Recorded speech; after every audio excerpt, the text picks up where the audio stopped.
performance enhancement sciences and supportive sciences. Critically, enhancement sports sciences are three. Biomechanics, because it determines your skill level, and at higher level, it determines your performance mechanism. Because if you don't learn the skill in a proper way, you cannot perform it well later. Once your body gets established, gets adapted to it, then you cannot change.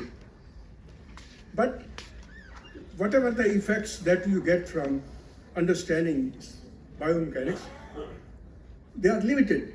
Beyond that, nothing can happen. Once, for example, an archer is perfect in shooting, taking the entire mechanism of pulling the bow and etc., it's perfect. Then beyond that, what? Then why he shoots in 2 arrows, he shoots in 10, the next arrow he shoots in 6. Is it the fault of the mechanism, or is it the fault here, somewhere here? This is the question I asked to the archers. Then, second is physiology, exercise and sport physiology. It determines your energy level.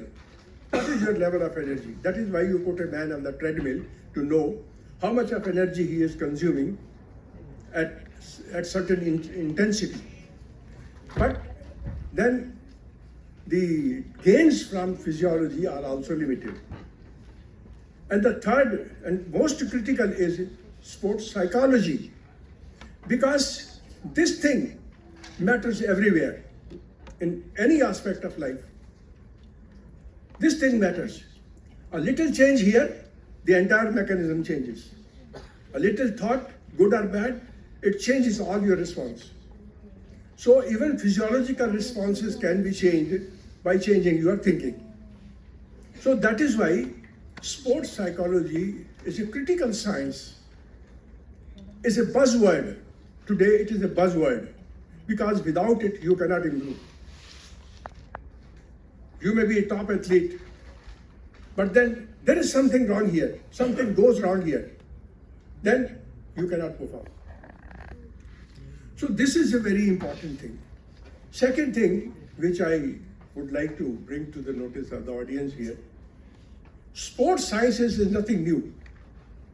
When I was studying master's degree in Government College of Physical Education in Patiala, 69-70, our principal, Mr. Mahindru, was only graduate in physical education from Loughborough College, London. But he produced the first exercise physiologist in PhD exercise physiologist, because he was so much well versed that even the doctors of the medical college, they were afraid of talking to him as far as sport physiology was concerned, because he knew much more than doctors do not know what is the intensity of work being given and how much of they know how the heart is reacting, but the question is where to stop, where to end. Anyway, so after his retirement in 1970, he got a project from UGC, and he appointed 5-6 sports scientists from various branches, a physiologist, an anthropometrist, and a biochemist, and 3-4 more. I was also there for sports psychology, but at that time they did not have much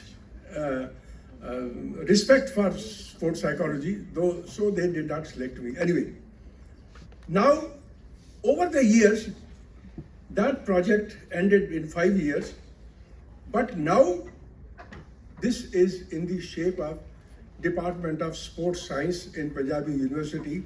They are having master's degree and bachelor's degree. This is the only university that is having this sports science. That is one thing. Second thing is, during 70s, a throng of coaches from NIS and physical educationists went to East Germany, GDR, and they got training there. Some of them did PhD also. Because at that time, GDR was the best country for sports sciences. So they learned a lot of things, training methodology, etc., etc.